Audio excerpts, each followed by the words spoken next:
نیکی کا صلہ۔ کسی گاؤں میں سمیر نامی لکڑہارا اپنی بیوی اور بیٹی کے ساتھ رہا کرتا تھا۔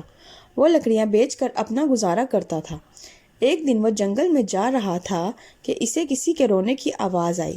اس نے ادھر ادھر دیکھا اور آگے بڑھ گیا، لیکن آواز پھر آنے لگی۔ اب وہ آواز کی سمت بڑھا، تھوڑی دور جا کر دیکھا تو ایک بچہ رو رہا تھا۔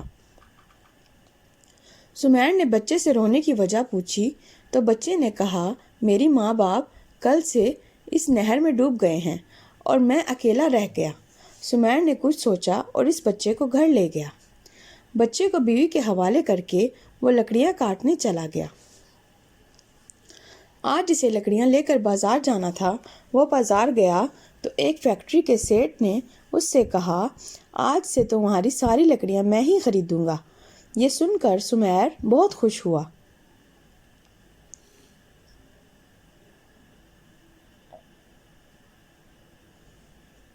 سیٹھ نے اسے دگنی رقم دی تھی۔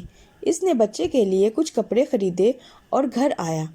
گھر آ کر اسے پتہ چلا کہ بچے کا نام حمزہ ہے۔ دوسرے دن وہ پھر بازار گیا۔ آج سیٹھ نے اسے کہا کہ مجھے اپنے کام کے لیے ایک ایماندار آدمی کی ضرورت ہے اور تم اس کام کے لیے بہترین رہو گے۔ کیا تم یہ کام کرو گے؟ سمیر نے خوش ہو کر کہا، ہاں کر دی، اور دوسرے دن سے کام پر جانے لگا۔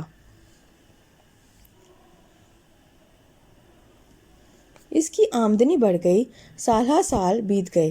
حمزہ اور سمیر کی بیٹی اب ایک ہو گئے۔ سیٹھ اب بوڑھا ہو چکا تھا۔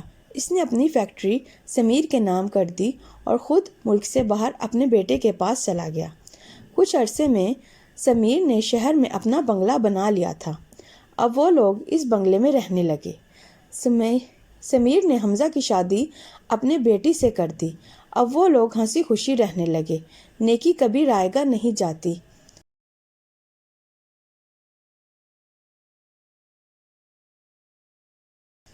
مزید ایسی اچھی کہانیاں سننے کے لیے چینل کو سبسکرائب کریں اور لائک کریں۔ شکریہ۔